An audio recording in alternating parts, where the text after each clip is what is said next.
What are you doing? What are you doing?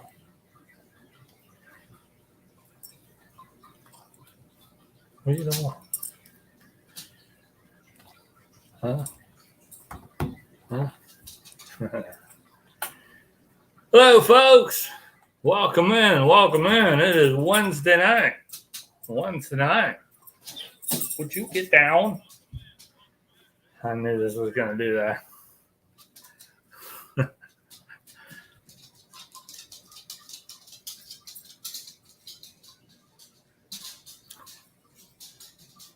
Welcome in. Welcome in. Hello, hello, hello. Dark 30 Outdoors coming at you live Wednesday night. It's 8:30. Where's everyone at?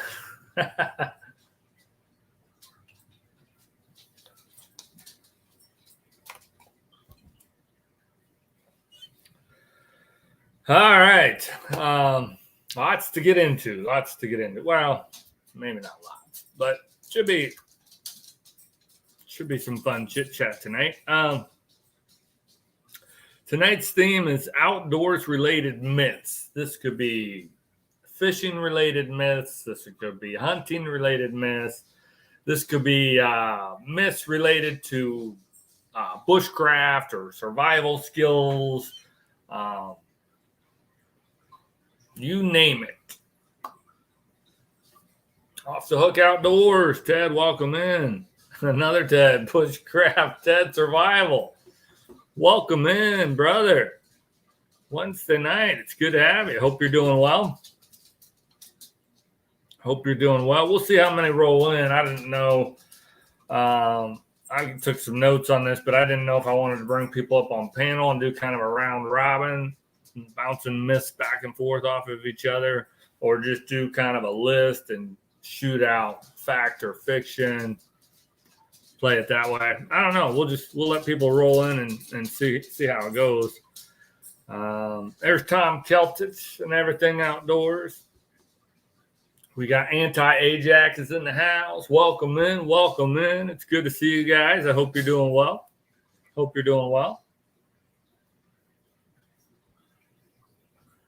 I have not heard a lot of chatter about the YouTube is going to kill off all the outdoors channels. So hopefully we put that to bed.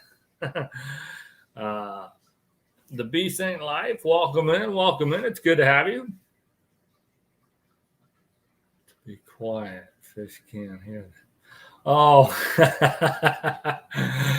you'd like that myth to remain. Okay, we'll let that one stay up. I won't bring that one up. I'll highlight it for you. We're gonna hush on that one. That's good stuff. Dad likes his peace and quiet when he's fishing.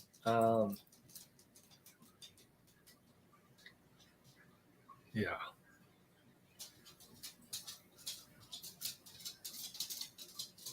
Oh, yeah, listening in. That's great, Ted. Always glad to have you. Absolutely. You know, if you've watched my channel at all recently, you might say it's a myth that I can catch fish. That's partly true in the fall. It seems like spring and summer fishing, if the fishing is off, you can find something that'll bite something. You can get it. You can find something. This time of year, it's hot or it's not. There's just no in between.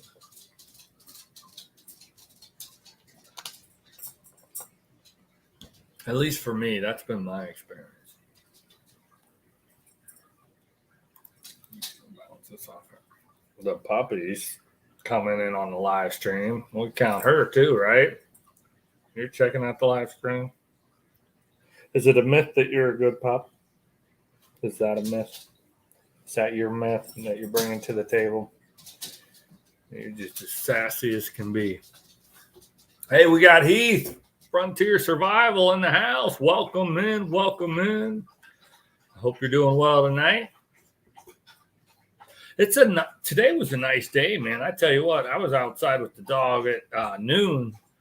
And it wasn't hot. It wasn't humid. It felt like fall. It actually felt like fall. Now, I remember seeing the weather forecast. It was not supposed to be like cool today. I think we had a high temperature today in the mid to upper 70s. I mean, probably 77, 78. But it felt cool. There was little to no humidity. It felt great. It felt like fall. It was nice to be outside. I tell you that much for sure. It's a myth that fall is here. It's gonna feel like it the next couple of days. We got warm weather and coming in for tomorrow, and then rain Friday, and hopefully for the weekend it's supposed to cool off. I saw something about a high of 59 on Saturday. We like that. Yeah, that's good, Tom. We definitely want it to feel like fall.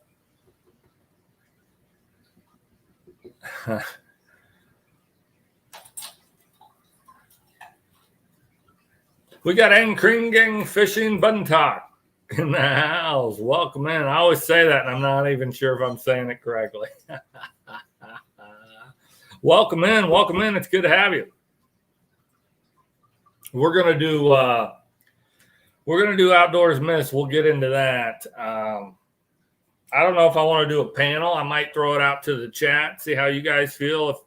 If anyone's raising their hand, they want to be on panel to talk about Outdoors Myths, then we can bring one or two guys up. I haven't been doing a lot of that, and I think I'd kind of like to do a little bit more of that. Chit-chat with you guys face-to-face, that type of thing. We got Small Water Charters is in the house. John, welcome in. Welcome in. My brother, Mark J. Larson, a.k.a. Flava Flav. Welcome in. And I'm seeing a Gunslinger Outdoors. I love it. Welcome in, folks. So, a couple things. I got my Living MN Outdoors shirt on. That's kind of celebratory that they hit their 1,000 supporters. That's super exciting. I do have channel shout outs at the end. Be sure and stay to the end. I've got some really cool shout outs that kind of went two different ways with them. I've got some celebratory shout outs, folks that have hit their 1,000 supporters, and then a couple that are still really striving for that mark.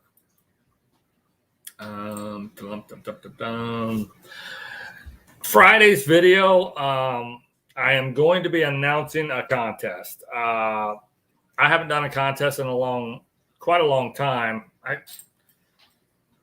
don't know. Part of me is like, yes.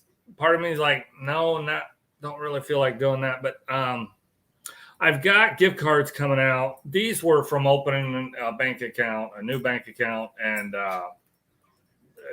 there was bonus points, and I was able to get gift cards basically as like, my rebate money that comes back at me or whatever. So it's not even really my income. So I'm going to be giving away a couple gift cards, and it's going to be a really fun.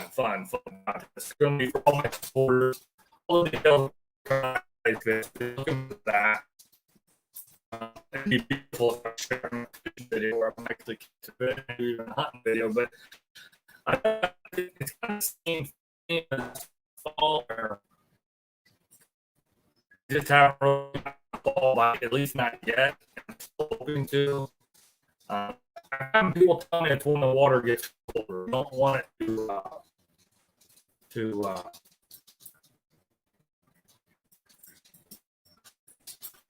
yeah, absolutely. It's a great group tonight. Absolutely. I'll show.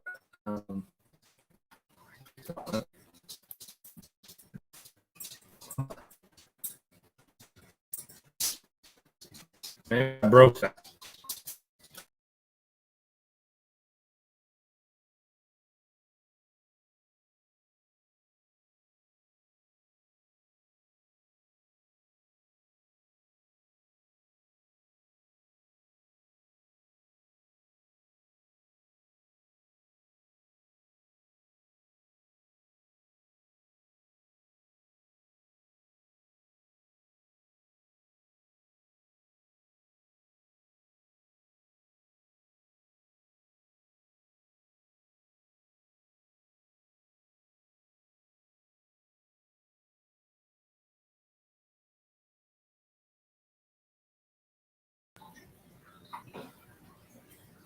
All right. Am I here? Am I back? It's a myth that this live stream is happening. Is it back? Am I back?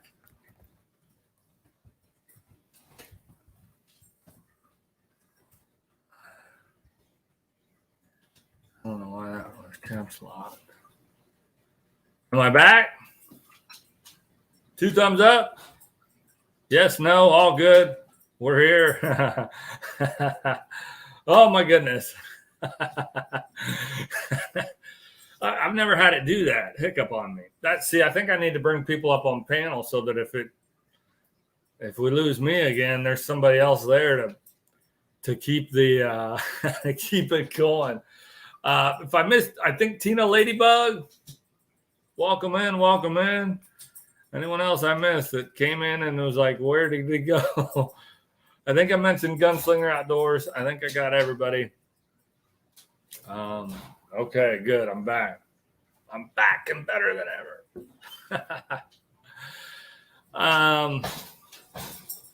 What are you doing over here? Go lay down. Go chew on your talent over here. You're making a ruckus.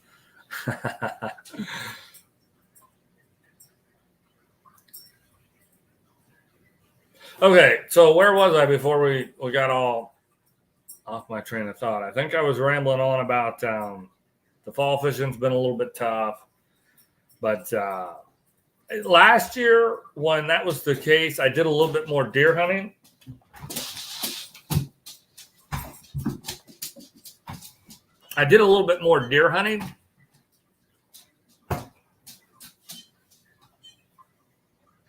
And it helped the weather was cool. This year, the weather is so warm.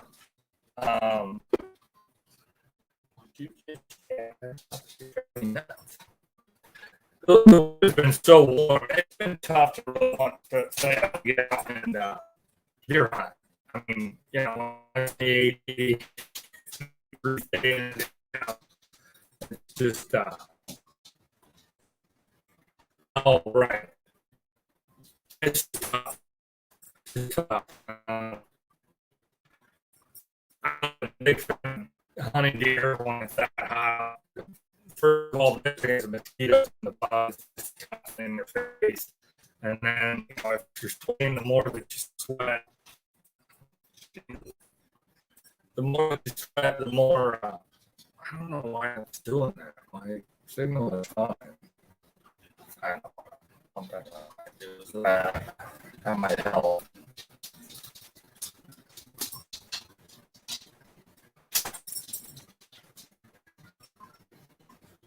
I'm going to reduce the use on the bandwidth.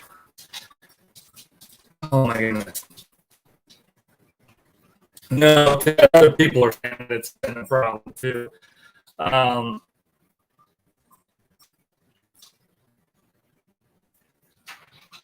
Wi-Fi. Closer. I am on Wi-Fi. It's never done this before. I killed my phone. My robot voice. I killed my phone to try to reduce bandwidth and see if that helps.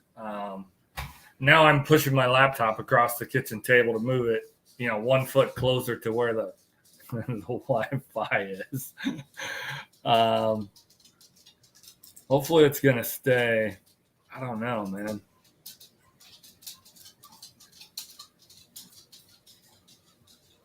Am I here? Am I good? Give me 2 thumbs up. I'm good. I don't know.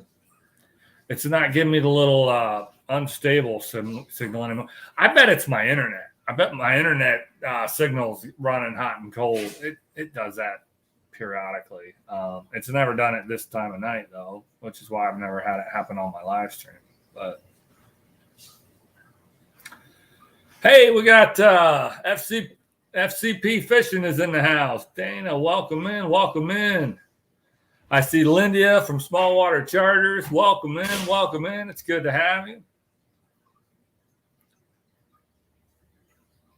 Mr. Roboto. I don't. Is that from my signal was all wonky? I don't know. Oh my goodness.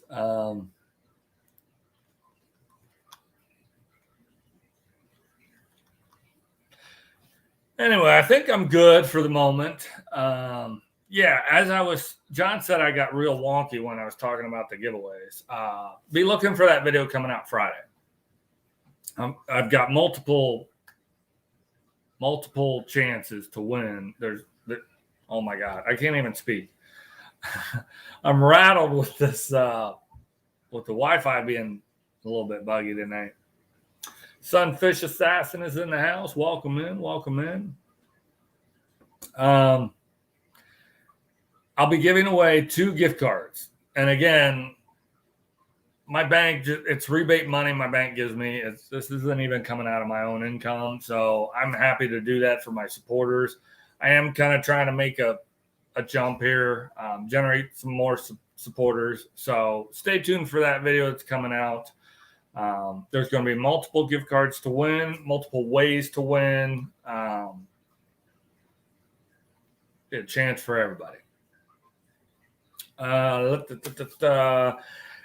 going to throw this out there. Does anyone want to come on panel to chit chat about Outdoors Myths?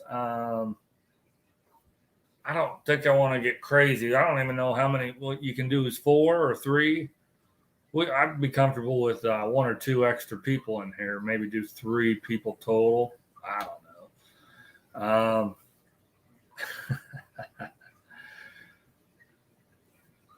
I see people are volunteering other people. Does anyone want to volunteer themselves? Interested in coming up on panel? Throwing that out. We'll talk Outdoors Myths. We can make fun of me and the myth that I can catch fish. I don't know. I got a bunch of stuff here I can banter out. I'm sure other people got their input, and I welcome it.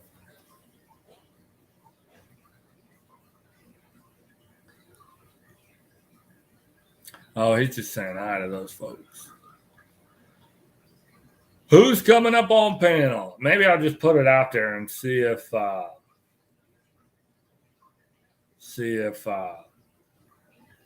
people jump in.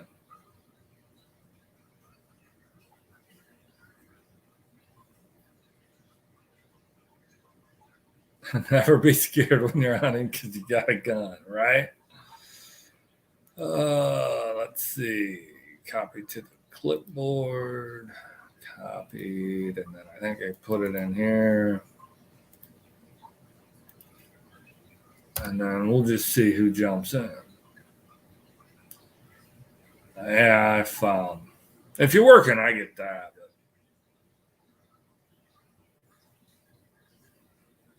Appreciate it, Gunslinger Outdoors. You have a great night. Yeah, I think people load in down below then if they want to click the link and join the stream, come up on panel. I've only done that with a couple times. I had Matt, Daddy Duck 365 was on panel with me a couple times.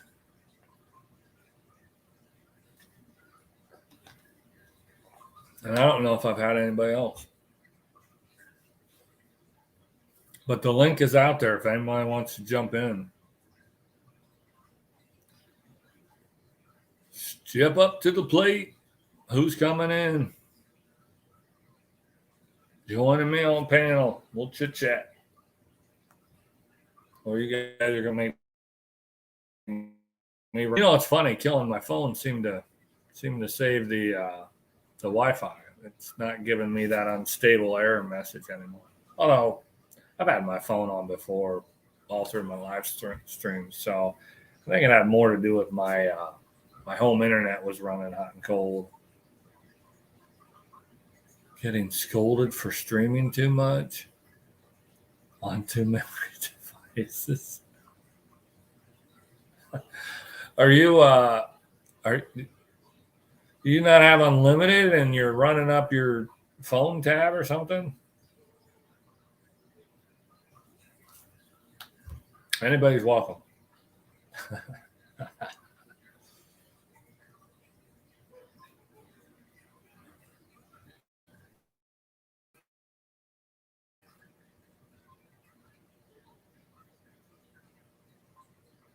Well, now I'm getting that internet thing again. Fairly good. Am I still here? All right, it went away. It's good. The saugeye fishing, it hasn't really gotten there yet. This cold front should get it going. Our water temps have been pretty warm, actually. Anywhere from 68 to about 73, 74. If we can get that to drop down to about 64, 65, the saugeye fishing should take off, especially at Allen Creek. And they're also in the process of drawing several of the lakes in this area down to winter pool, so that messes up the fishing a little bit too.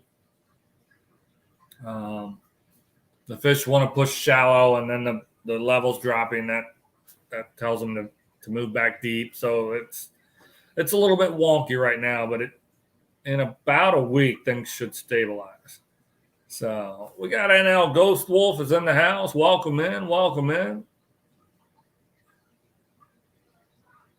Oh, were you live last night?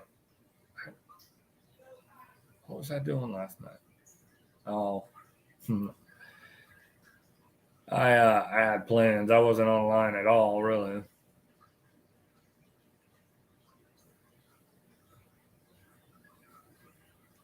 Yeah, we're finally getting a nice cold front this weekend. So I might saugeye fish Friday and Saturday. We're gonna have gnarly weathers, a bunch of rain and wind, and saugeye is kind of like that gnarly weather, crappy weather. So we'll see if I can't scare up a few saugeyes. I'm sorry I missed it.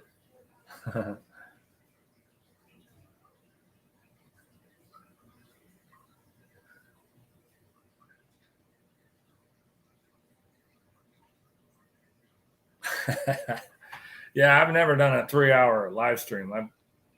I usually go about an hour. I've done a couple that were in the neighborhood of 90 minutes.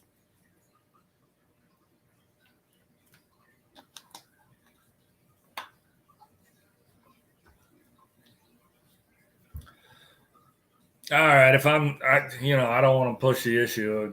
If nobody wants to come up on panel, then that's cool.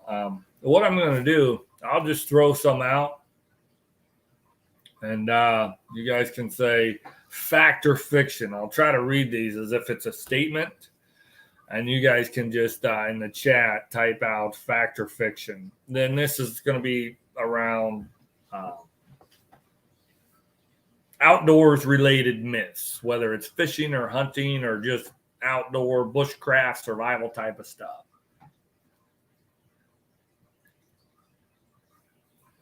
Oh yeah, Dana, you got CJ and the lawyer both going on down there, right? That's this weekend, right?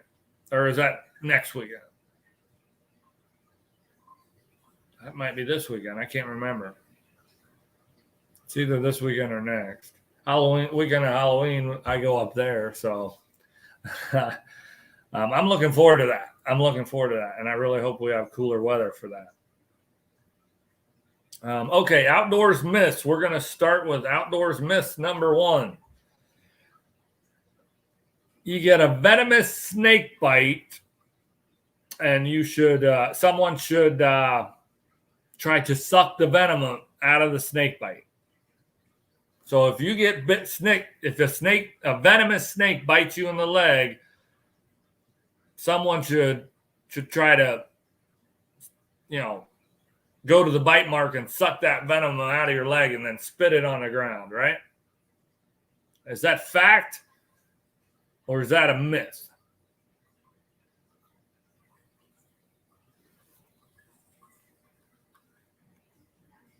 Yeah, next weekend, not this weekend. Gotcha.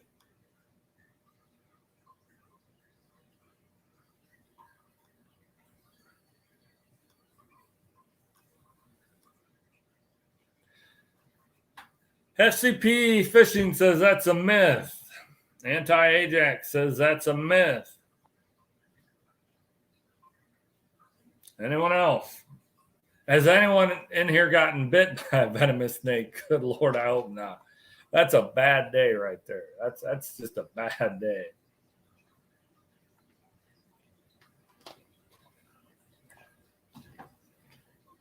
You know, I know a lot of people are scared of snakes or freaked out by snakes. They don't really bother me. I usually treat snakes all the same. If I leave them alone, they'll leave me alone.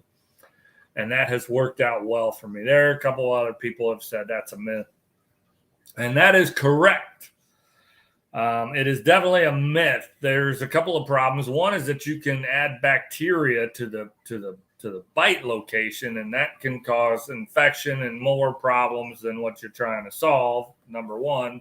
And number two, it can infect the person that's trying to help you out with venom in their mouth or their esophagus or whatever. And then that can cause problems for them. Now you got two people with the problem, not one. So that's definitely a myth. We got Breen Bass and Beyond. Welcome in. Welcome in. It's great to have you. It is great to have you. All right, we're moving on to myth number 2. I'm kind of excited about this one. A bear attacks you. You should play dead. Fact or myth?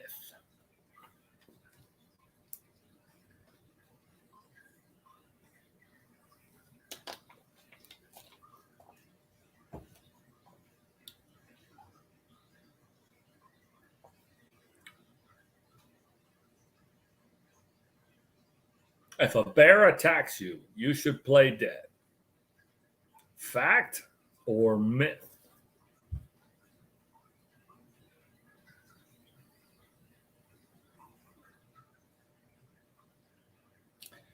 We got a couple people chiming in. They are speculating. They are stating that is a fact. If a bear attacks, play dead.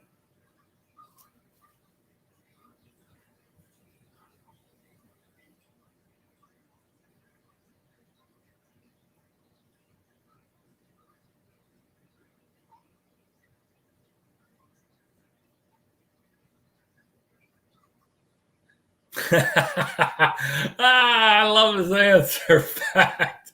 Although I'm running. Dana, you should modify your answer to say, I'm running. If there is someone in my party that I know is slower than me. Okay, we got some differing opinions here. Some people say fact. Some people are saying that it's a myth. Ted from Off the Hook Outdoors says it's a myth. You need to look big and loud. Okay, so this one is a little bit tricky. As a general statement, bear attacks, play dead. It is a myth. And here's why. Black bears generally aren't as big, and by and far are generally, their demeanor is not to be aggressive. They are actually somewhat non-confrontational, not just with humans, with other animals. If a black bear is cornered, defending its babies, it might lash out, but you should absolutely fight back if you are attacked by a black bear, because chances are you are going to discourage it from continuing to attack you. Bar Run Forge, welcome in. Welcome in. How's it going? Hope you're doing well tonight. Good to have you, Troy. And then in the event of a grizzly bear attack, the appear big and loud and scare it off is the first approach. And I'm talking about a brown bear or grizzly bear. that's actually should be your first approach, to look big and loud and to slowly back out of its territory. And, and then run. And you are only to play dead if it has actually got you on the ground and is attempting to maul you. That is when it is time to play dead. If you have a brown bear or a grizzly bear that actually is actively, got a hold of you and is attempting to maul you, you should get on the ground. You should put your hands over your neck and then just lay lifeless as you can.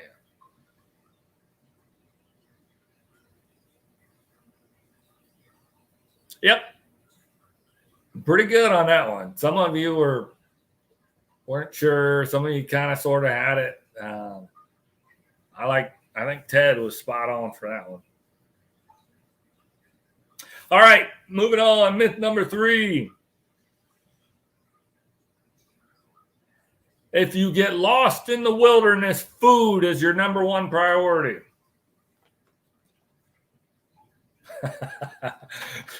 It's big and loud, and he's still going to run.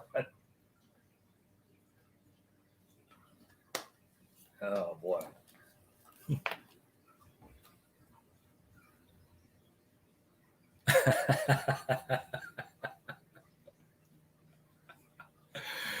Oh, boy.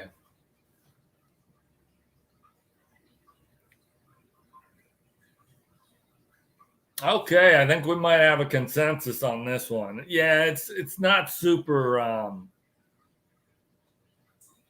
that's not super hard to discern for most outdoors related folks. Black bear encounters I've had, I was just a nuisance to the bears. Yeah, they don't. I've not seen too much aggression out of black bears, and now I haven't encountered them in the wild. But I'm just talking about observations from other, hunting programs I've watched, this, that, and the other.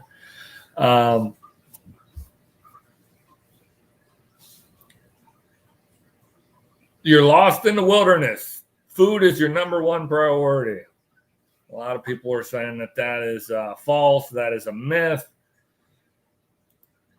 And a lot of people are claiming that water is the number one priority. Water and shelter. Water really is the number one if you had to rank them. And then shelter. Food, the average person can go up to 6 weeks without food. Obviously, none of us want to go 6 weeks without food. But in a survival setting, as far as, keeping yourself alive, water is the number one priority. And then shelter. And then probably food.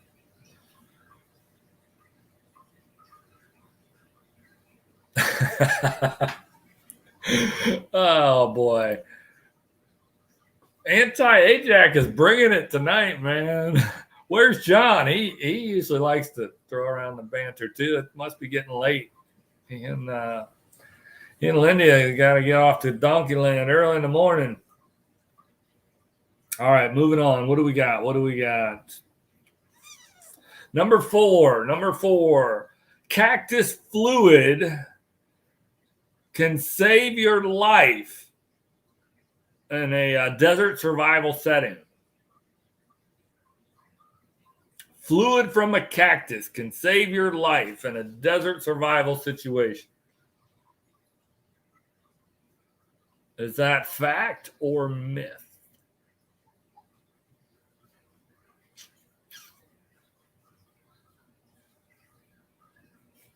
Soft dog. It's embarrassing.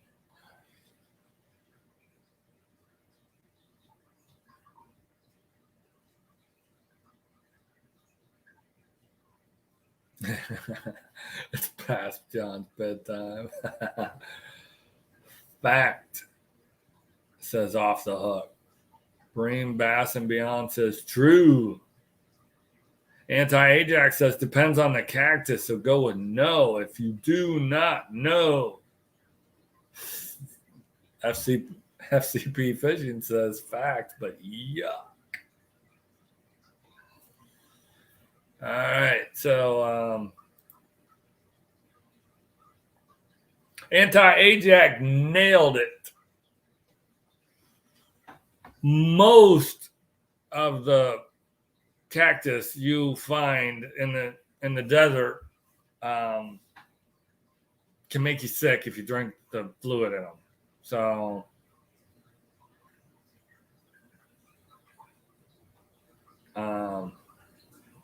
there's one kind that you can drink the fluid out of, and it's perfectly fine. But it's not the most common. Yeah, Heath from Frontier Survival is on it too. If you pick the wrong kind, you're in a bad way. So you better know your cacti. If that's not your strong point, that's not your source of water. So for those of you that are a general outdoorsman like me, I probably wouldn't fool with it. I'd look for another way to find water, whether it was digging a hole and using a tarp or whatever. I don't know, but I don't think I'd be cutting up too many cacti.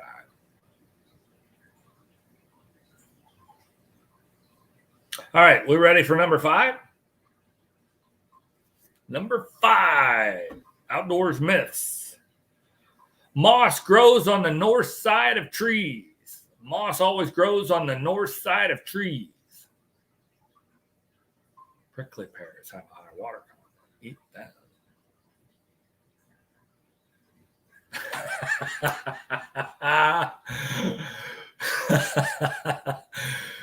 That would be that might be a cool shirt.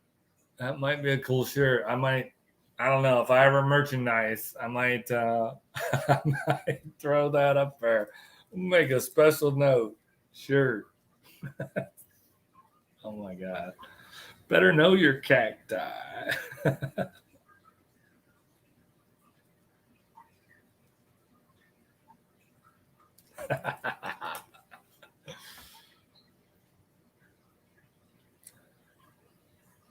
Moss always grows on the north side of a tree.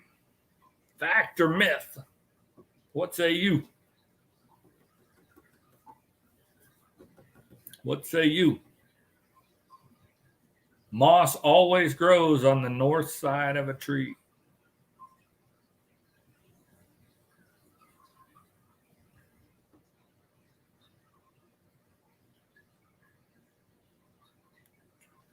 Do, do, do, do, do, do, do. Yeah, that's enough of that. It will grow on north facing anything, says he.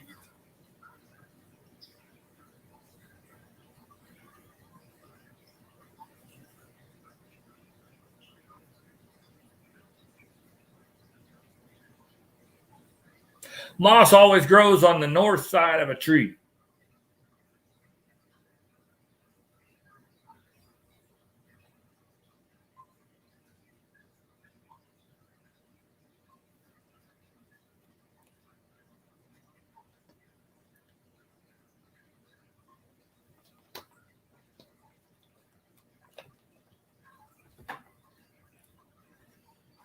Well, now, according to the interwebs, that is a myth. There are places in the world where the environmental conditions can affect that and change that. And no, depending on where you are and your geography, moss does not always grow on the north side of a tree.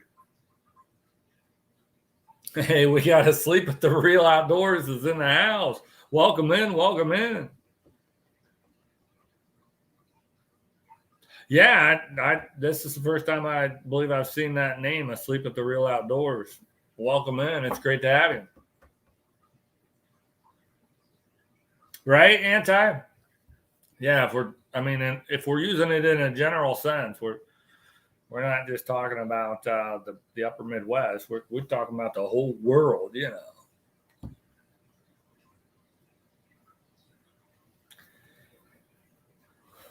All right. Fact number 6. If a shark attacks you, you should punch it in the nose.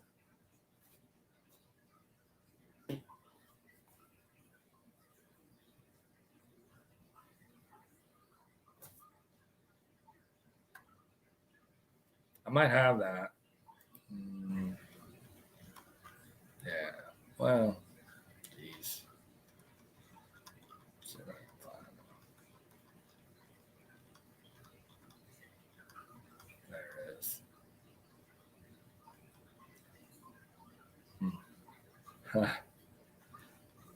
Not very good at this. It's better on the bigger one. Let's see if I can share that.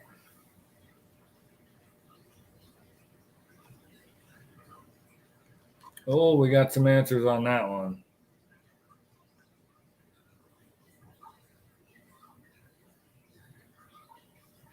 Sleep at the Real says it's gotten him out of some places in Texas a time or two. Okay.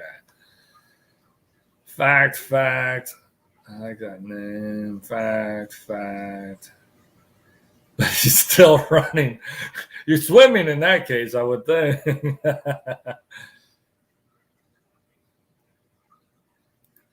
Yeah. I'm gonna see if I can do this.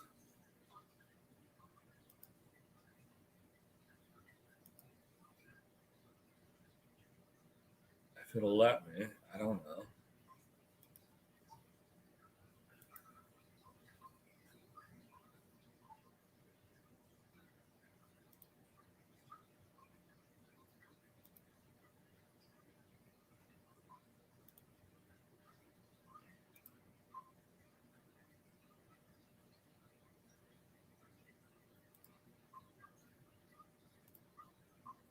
Good Lord.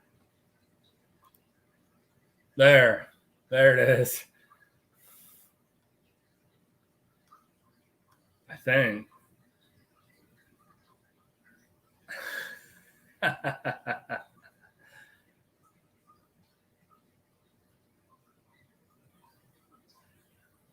Good night, Lindia. Good to have you. Good luck on the redfish tomorrow.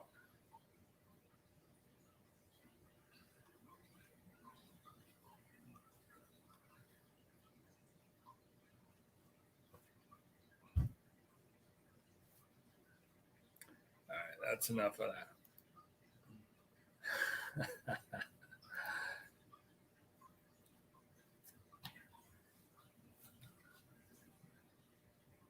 Why is this still here? Oh.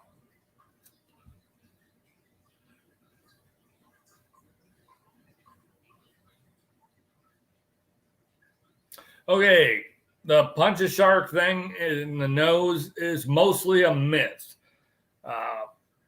It might help you if you are out of the water and you're able to actually visually make an attempt to strike in that area. Like if you're on a boat or a raft or a surfboard, whatever. But if you're in the water, you can't see and it's moving and it's a target you're likely not going to be able to find. Going for the eyes and or the gills is your best shot if you're in the water and a shark attacks you. Boom. That was a myth. Okay. I'm going to preface this with this might be a trick question. A lean-to is always the best shelter in a survival situation. This is myth or fact number 7. A lean-to is the best shelter in a survival situation.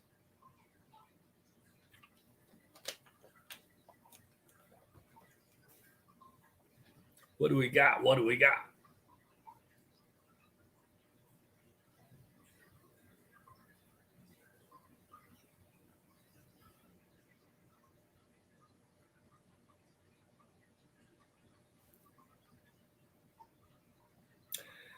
In a survival situation, a lean-to is the best shelter. All right. Well, of course, we have Bushcraft Ted Survival chiming in that that's a myth. Anti-Ajax says that's a myth. Off the Hook Outdoors says that's a myth. You guys are absolutely correct. That is a myth. It can be in the right circumstances, but it certainly is not going to be in all circumstances. The one that came to mind for me was like in a rainforest or a super damp, swampy environment. I don't think I'd want to lean to. I'd want to get off the ground because it's wet on the ground. So I'd want more of a platform with maybe a little bit higher roof. I'm probably going to build a fire on my platform. I don't know. Yeah, it can be. But in a lot of environments and situations, they're not the best. Dana, I think, said it best. It depends on the situation. That's right.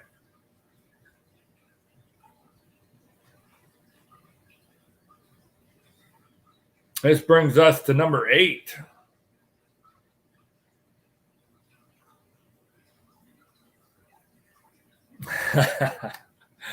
Number 8. This should be fun. In a winter survival situation, liquor is a fluid that will warm you up.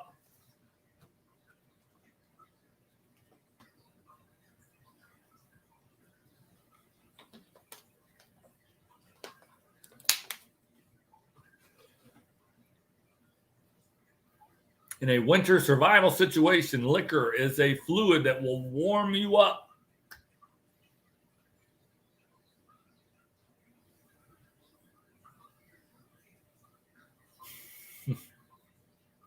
We got a couple are saying that's a myth.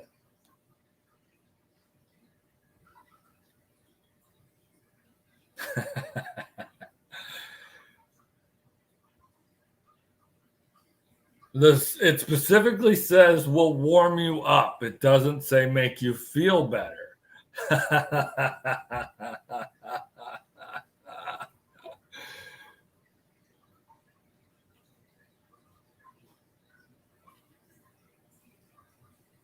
Hey, Courtney Collins from Collins Country from Kentucky is here. Hey, thanks. Appreciate that.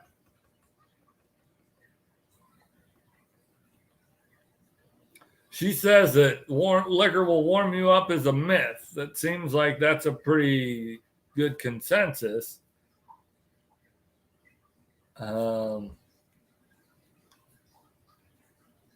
Anti-Ajax said it best. It makes you colder. And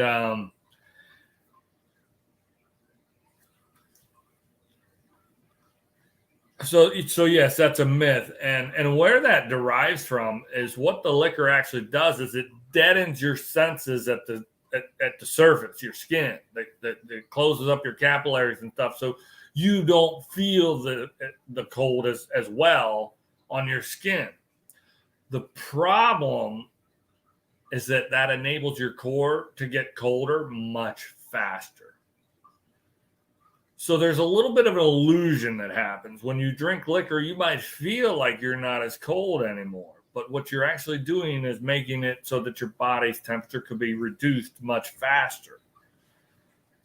So think about it like this. If you're out hunting and you get really, really cold and you go home and you go into your warm house and you have some liquor, you're probably fine because you've deadened your outer layer so that you don't feel cold, but you're in a warm environment, so your whole body is eventually going to warm up. You're not going to risk the hypothermia and all those things that are a threat to your core getting colder and colder and colder. All right. Number 9. If you are in a survival situation and struggling to find water, if you follow flying birds, they will lead you to water. That's a lot. I'll say it again. If you are in a survival situation and struggling to find water, if you follow flying birds, they will lead you to water.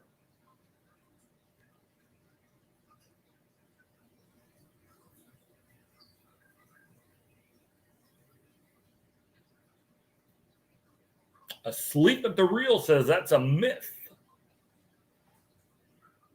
Anti-Ajax kind of thinking about that one. He's like, well, it depends.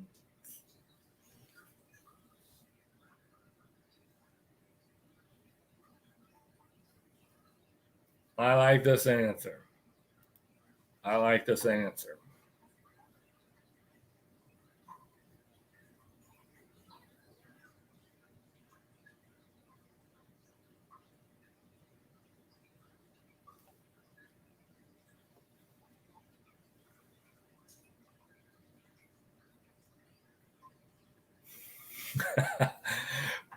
Poor Dana can only run not all that well. He sure can't fly after them birds. Yeah, okay. So this one is a myth in the general sense.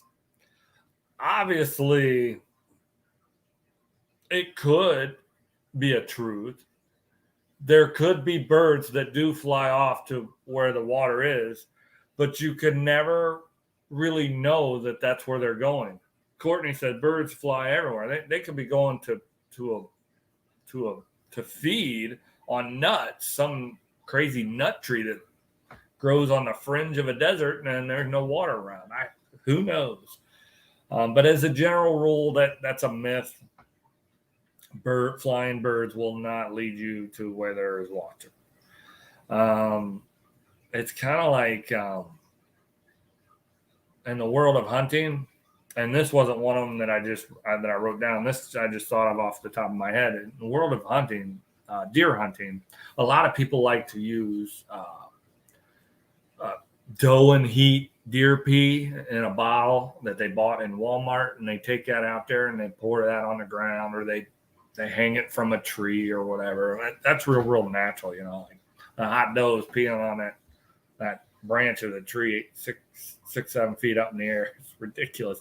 But my mentality has always been there are hundreds of deer out there in the woods, and they're peeing everywhere.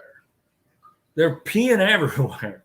You think your little bottle of pee is the magic pee that they're going to come running down the hillside to your setup? Oh, man, I shake my head that people will pay $10, $12, $15, $18 for a little 4 or 5 ounce bottle of deer pee. Boy, man.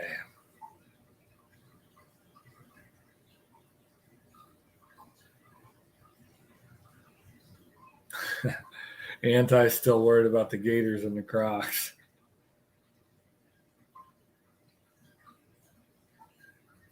That's a good point, Anti. If you find game trails that lead downhill, odds are very good those will lead you to water. Yes. Yes, absolutely. Yes, 100%.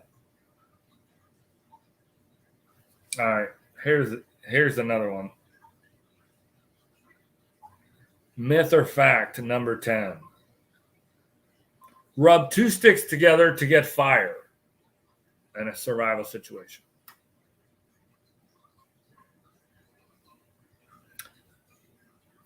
Cody from After 5 Outdoors popping in. Hello, sir. Welcome in. I hope you're doing well. We're talking outdoors myths.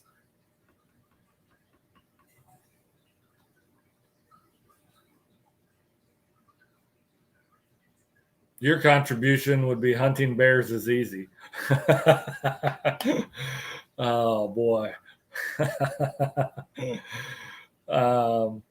No, but from my list, number 10, in a survival situation, rub 2 sticks together to create fire, to get fire.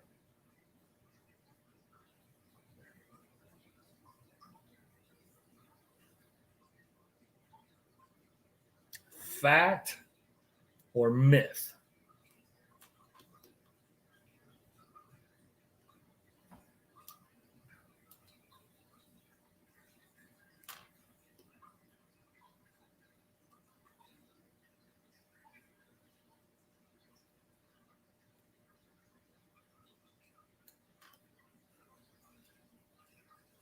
Asleep at the Real says he saw it on Survivor.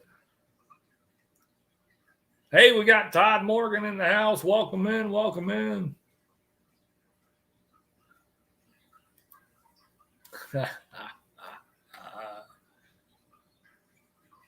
Welcome in. Welcome in.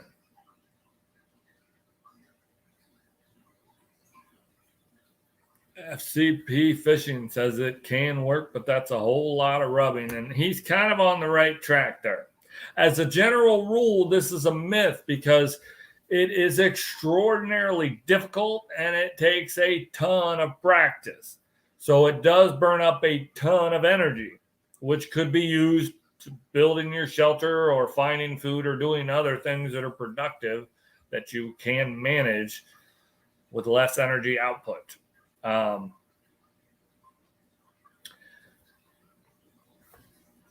When I saw this, it made me think of the movie with Tom Hanks.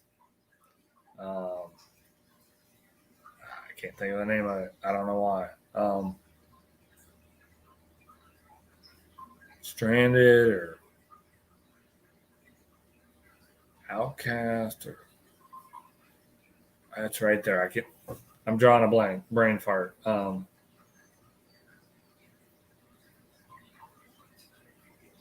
Castaway.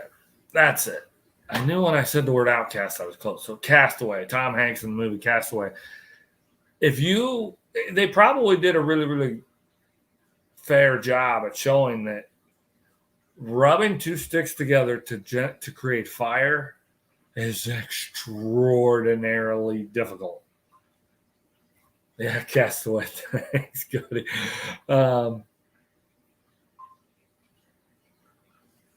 It is tough. It's a tough nut to crack. And that, by all means, doesn't mean you mean Wilson.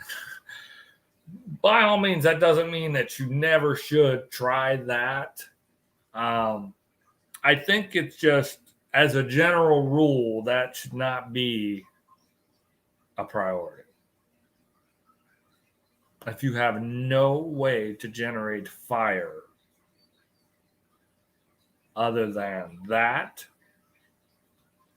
there's a whole lot of other things you need to worry about before you do that. Securing water. Oftentimes fire is part of that. You might want to boil it, whatever. But fresh source of water, good, safe drinking water, probably number one priority. Number two is shelter. Number three might be food. Maybe even food that you can eat that is a bit of a source of energy. Then you can practice your making fire since you have a source of replenishing your energy. Maybe you have fruit or some type of plant that you can eat that'll provide you with something. Shasta Valley Outdoorsman is in the house. Welcome in. Welcome in.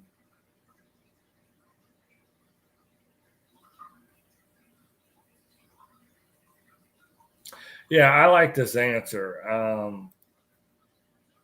If I was going to do it, I would probably try to set up some type of a bow and string with a notch and really try to fine tune it. And boy, I'd hope I had some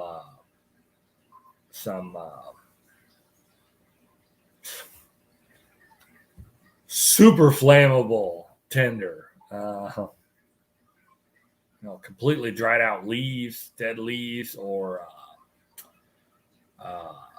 maybe even those little cotton pods. Something that is just, is it honeysuckle pods? I don't know. Anyway, yeah. It's It's a tough nut to crack. So in a general sense, it's kind of a myth. Here's another one that relates to fire.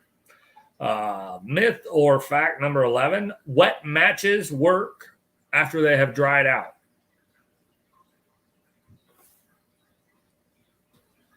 Wet matches work just fine after they have dried out. Is that a fact or is that a myth?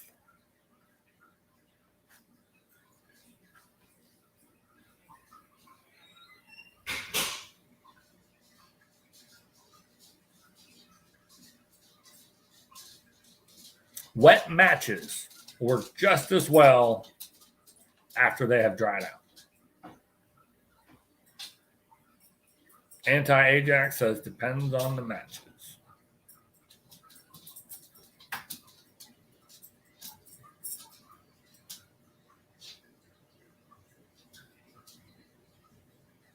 Hey, thanks for stopping in and good luck tomorrow, Todd.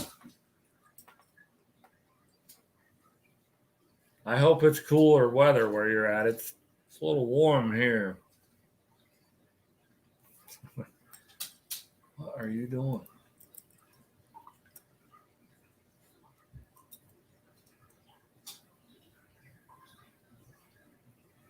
Begging for attention.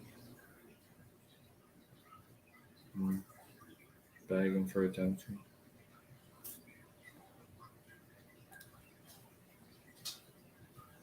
Mark J. Larson says that's a myth. Shasta Valley Outdoorsman says regular matches would be toast. And he is correct. And when I looked this up, it did say that that's a myth. But when I saw Anti-Ajax comment that it depends on the matches, I do think there are some specially made matches that are designed, they can get wet and then they will still work. I would imagine that's to a degree, a little bit of dampness and then they dry out, they'll still work. If they're submerged in a lake for a couple of days and you pull them out, they're probably not ever going to work. So I do think there's some specialized matches that might work, but your regular matches, no way. And I think that's what they meant in that particular myth. Matthew Smalls is in the house. Welcome in. Welcome in. It's good to have you.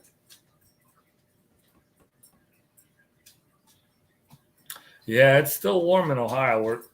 We're going to get some cooler weather for the weekend, a little bit of rain and some cooler weather, so that'll be nice. And I'm off work on Monday, so I will probably be in the woods on Monday. I can just about guarantee it because the cool down and the wind will settle down. And yeah, I'll be in the woods Monday for sure.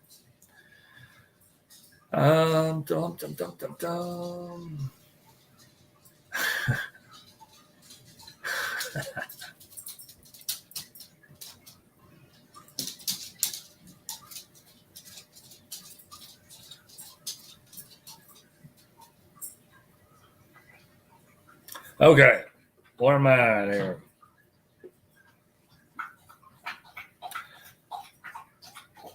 Fact or myth number 12: eating snow is just as good as drinking water.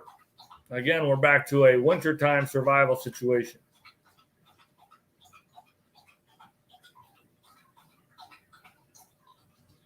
Eating snow is just as good as drinking water in a wintertime survival situation.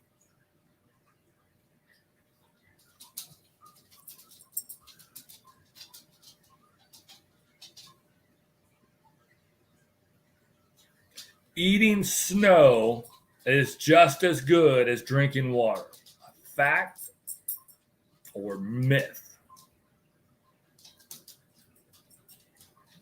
Well, come on now. We're talking about surviving. I mean, We all know not to eat the yellow snow, for crying out loud. Oh my goodness, not the yellow snow. We got a fall.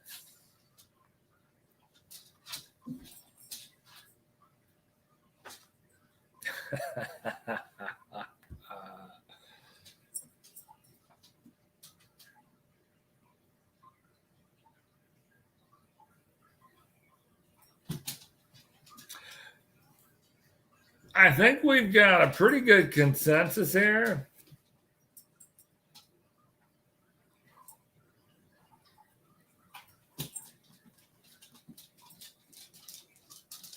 Most seem to say false, or that's a myth. And Asleep at the Reel is on the right track here.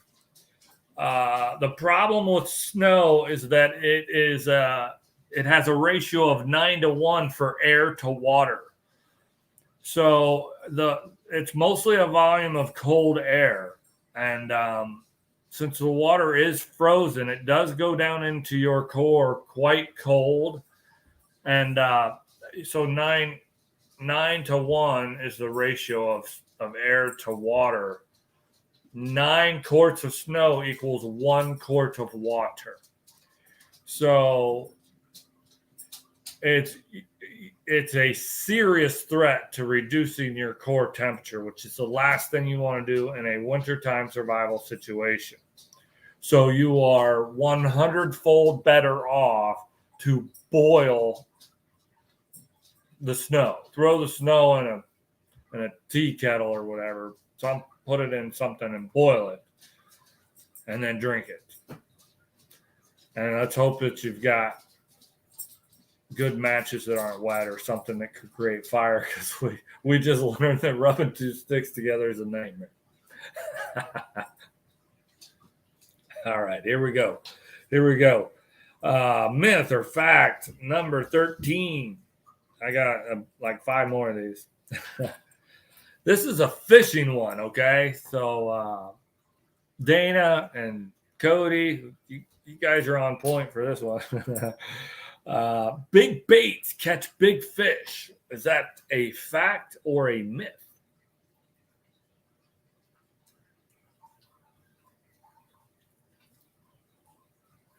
Big baits catch big fish.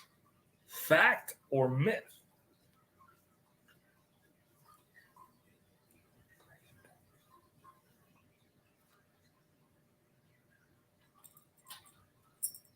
Big baits when you're fishing will catch big fish. Fact or fiction? Oh my God. Fact or myth? Oh my God.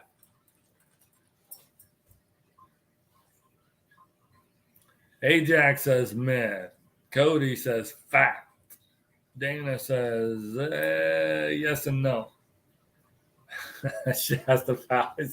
Sounds controversial. Myth, I catch big fish in the summer with small baits. One hot. Have to move small. My channel. It's crappie. Awesome. I'm going to have to check that out. Asleep at the Reel. I do like catching crappies. I do better in the spring, like most folks. I get them in the summer too. I just troll the flicker shads. And this time of year, I curse all the fish because they piss me off. Anyway.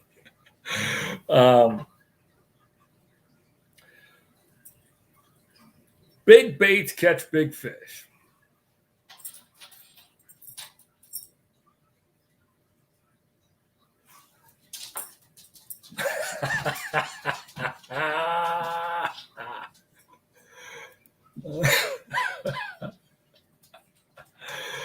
Oh, hey, Jack, that's fantastic.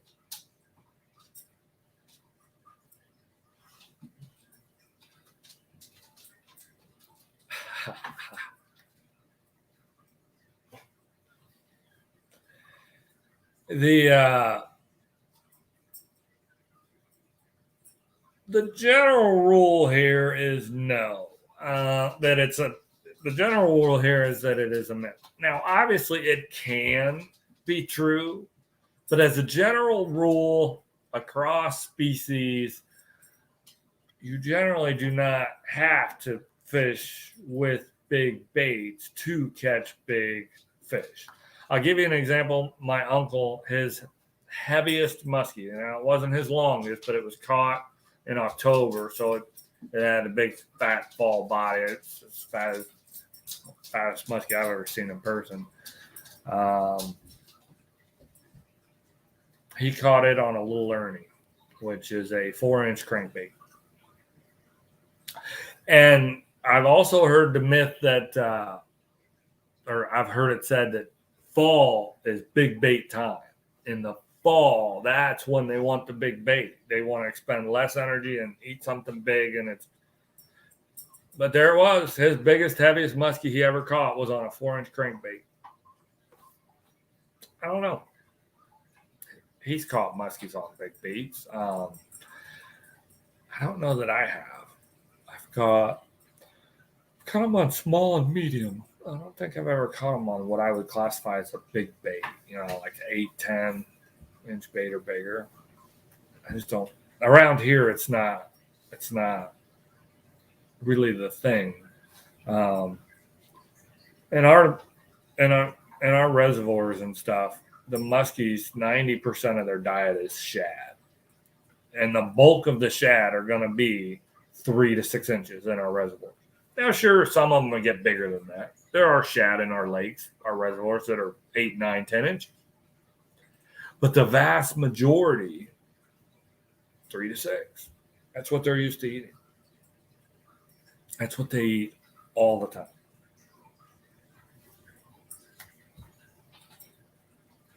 So it depends is probably the right answer, but in a general sense, we call that a myth. Here's another fishing myth. Well, it could be fact. I don't know. You tell me. When the wind is from the east, the fish bite the least. When the wind is from the east, the fish bite the least. This is number 14. When the wind is from the east, the fish bite the least.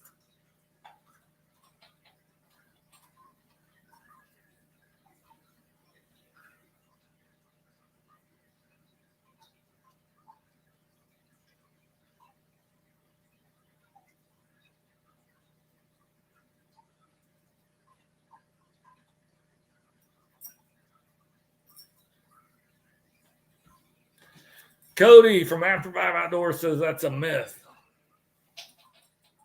Ajax says it's a fact. Dana says myth. Asleep at the Reel says myth.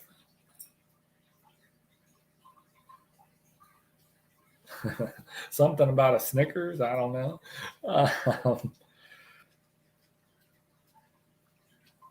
You guys are on it. That is a myth. My best muskie fishing day, at least as far as action, last year in 2020, the wind was out of the east. It was a steady 8 to 10 mile an hour wind out of the east all day. And the funny thing about that is that the wind had been out of the east for about 3-4 days straight, which is fairly uncommon in this area. The prevailing winds usually are out of the west-southwest. And when we do get an east wind, whether it's northeast, straight east, or southeast, it's usually for half a day or a day. The fact that we had that pattern set up for 3-4 days straight, the fish got adjusted to it, and it was a stable pattern. It was what was happening at the time. So they had settled in, and they were biting. I wasn't putting them in the boat. I was messing it up. That's what I do. Okay, you guys did well on that one. Moving on, number 15. I can't even read my writing. Oh, you have to fish at night to catch catfish. Fact or myth? You have to fish at night to catch catfish.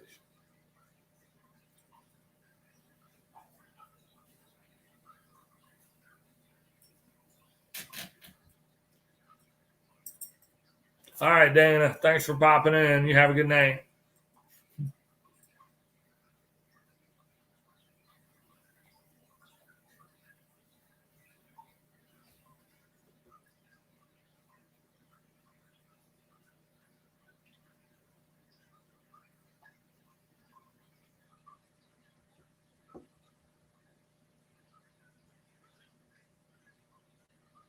You have to fish at night to catch catfish.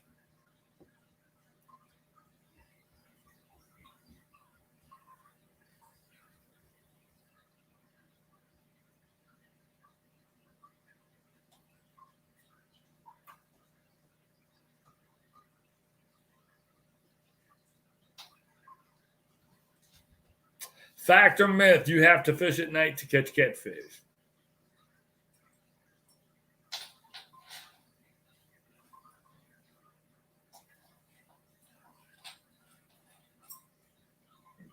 You guys are on it with this one too. Myth, unfortunately.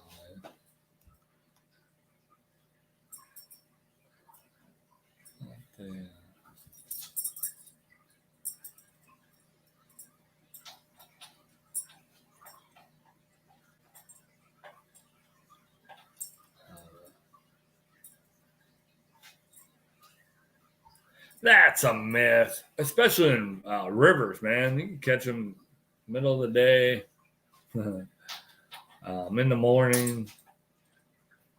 I've caught catfish all times of the day. Morning, middle of the day, afternoon, at night. You can catch them at night, but you don't have to fish for them at night. They're not just nocturnal critters.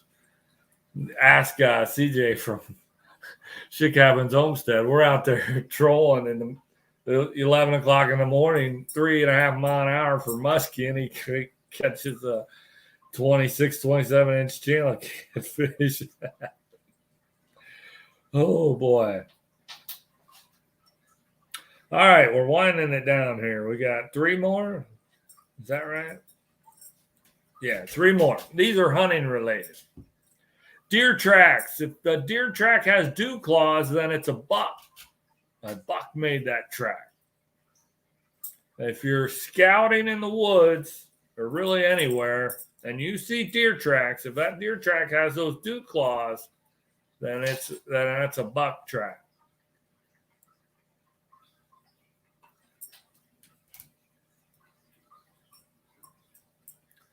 Deer track has dew claws. It must be from a buck. Fact or myth?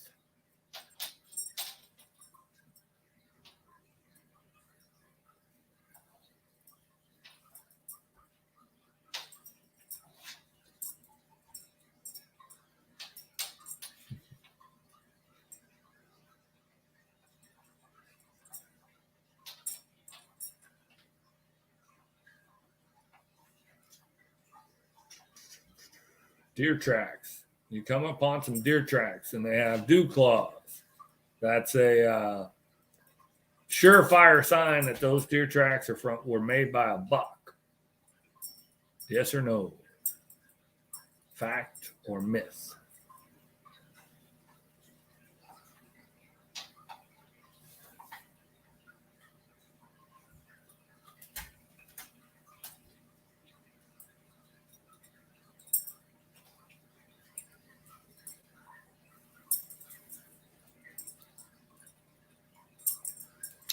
Yes, by and large, that is a myth.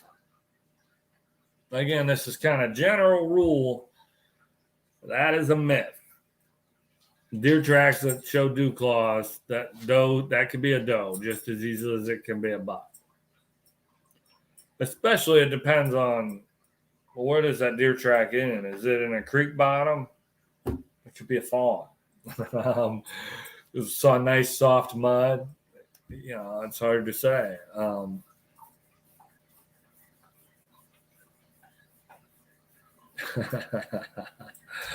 We'll have 3 tracks.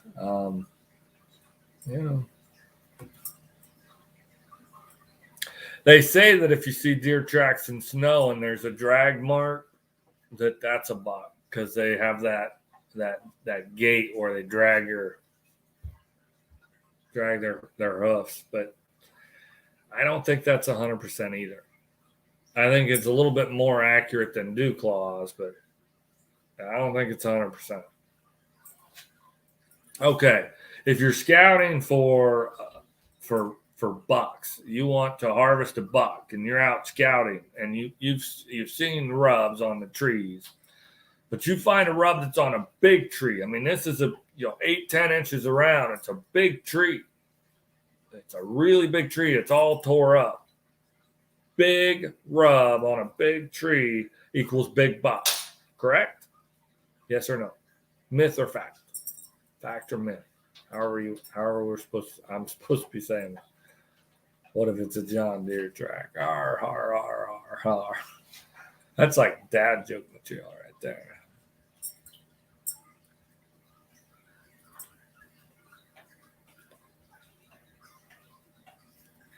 A rub on a large tree, that was done by a big buck. Fact or myth?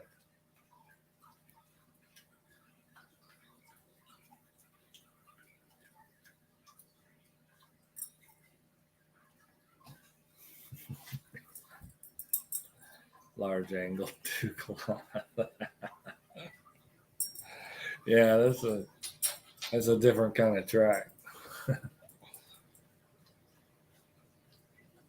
Yeah, the craziest dog I've ever known. And I've known some crazy dogs. You got more crazy in your front left paw than any dog I've ever known. Just a crazy dog.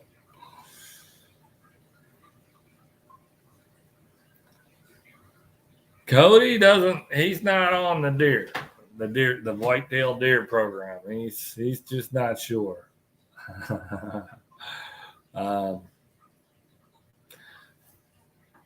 Myth, they just want to rub, kind of like my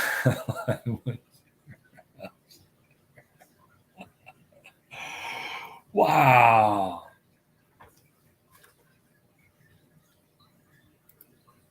You got that right, Cody. All bucks rub. And another thing, when you see a rub in the woods, it may have been made by one buck initially, but all of the bucks in that area are going to hit it because they're trying to rub their scent on it to say, this is my area.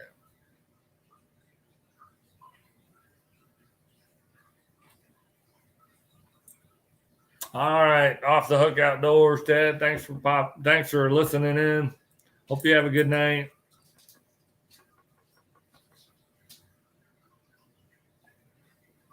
Yeah, that's a myth. You see a rub on a large tree, it could have been made by a small buck, could have been made by a medium-sized buck, and it's probably been hit by several different bucks. So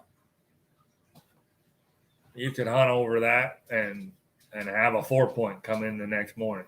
You just don't know. This is the last one. It's too windy to hunt. The deer, the bear, the critters, they won't be moving at all. It's too windy.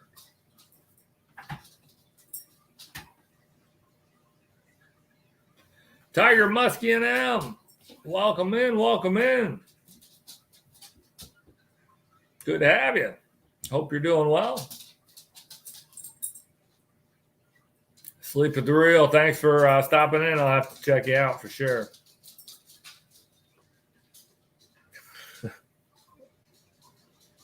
It's too windy to hunt. This is my last one. Fact or myth? Tiger Muskie and M says true. It is too windy to hunt.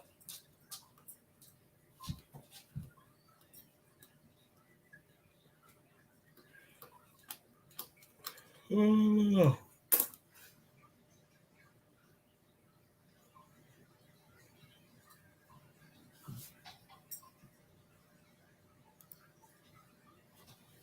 Tiger Muskie and M says that's true. He don't like to hunt in the heavy winds.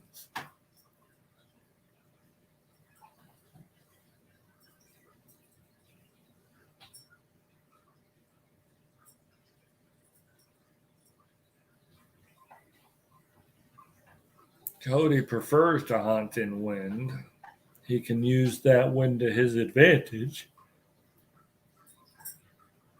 Kodiak Island always has wind, and there are people that hunt there for sure.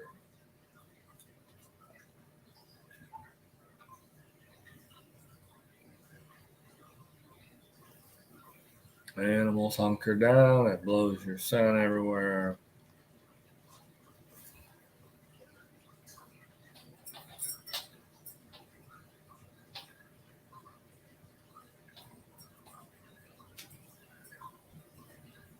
As a general rule, this one is a myth. Now,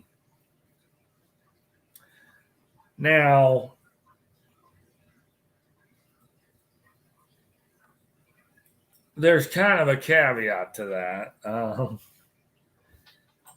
If you're going to hunt when it's windy out, you should think about your setup a whole lot more. This is where hunting in a bowl could come into play. Hunting in a ravine, hunting in a bottom. Understanding thermals is a big part of it too. For example, if it's really windy, you could hunt halfway down a bottom on the downwind side, especially in the morning or the daytime, as everything's warming up, and those strong winds coming kind of over your head, they're sucking the air up past you. So if you're expecting deer to be down below you and coming up the ridge to bed, that'd be a perfect ambush. Cody. Have a good night. Thanks for coming in. I'm describing it, which might make it hard to understand exactly how I'm saying it or what I'm saying, but there are times when you can use that wind to your advantage. That's what Cody had said earlier. There are applications where hunting in high wind can be advantageous. You just have to think about it a whole lot more. Light to moderate winds, I think, are easier for us to pattern the deer and the critters, and to position ourselves in an ambush point where we could harvest them. But I would not ever say it's too windy, I'm not going to hunt, unless it'd have to be really, really bad. If it's howling 30 mile an hour, yeah, I'm probably not going to go hunting. But if it's 20 mile an hour, which is pretty breezy, I'd maybe look for a bottom and look for a sheltered area and use that, especially if it's windy for a long period of time. Sustained winds, 15 to 20, 24 mile an hour for a day and a half, 2 days. Oh yeah, them deer, they're going to get up and eat. They're going to find a bottom, and they're going to do what they're going to do. The reef robber is in the house. Welcome in, welcome in. Man, look at that. I went 90 minutes. Started at 8:30, going on 10 o'clock. Woo! Reef robber, welcome in, welcome in. We're winding it down here. I usually go an hour, and we're 90 minutes in. That was all the myths that I had. The outdoors related myths / facts, whatever. And I have rambled on for quite a long while. I am going to get to my channel shout outs here real quick. I'm going to start with the channels that have reached their milestone and hit the 1,000 mark for subscribers. Living MN Outdoors, I got their t-shirt on, and they just hit theirs the other day. Congrats to them. Channel shout out for Freezer Bound Outdoors. They got their 1,000 supporters. Channel shout out for Wildman 307 Outdoors. He got his 1,000 supporters. Backwoods Barbarian, congrats to him. He's got his 1,000 supporters. I actually think that was a couple of weeks ago, but I don't think I shouted them out. I've shouted out some of these channels before, but as a celebratory shout out, I wanted to call them out. And then a couple that are right there knocking at the door. We got Greg at Geo Outdoors, super guy, super knowledgeable, and great guy. Greg, Geo Outdoors. Get a chance to check out his channel. All of these channels are going to be put down in the description after this. So if you want to come back and look them up, if you don't have them, their link will be in the description. Kincaid Outdoors, he's knocking on the door. He was there, then he wasn't. He was there, then he wasn't. We really want to push him over the edge, get him 5, 8, 10, 20 over that 1,000 mark so that he's there and there to stay. And then Free to Prowl Outdoors, he's at 900 something, over 900. So check those guys out. They're real good about supporting others. Those are my channel shout outs for tonight. Be sure to check out Friday's video that's coming out. Huge contest. It's going to blow your mind. I don't know, maybe not. But yeah, it's going to be big. It's going to be awesome, and there's going to be a lot of excitement for it. Generate a whole lot more supporters for my channel and move forward, hopefully, to that next milestone. As always, I appreciate all you joining in and listening to me ramble on. I appreciate the banter back and forth and the chiming in the chat. Really appreciate it. And as always, thanks for watching. Have a great night, everyone.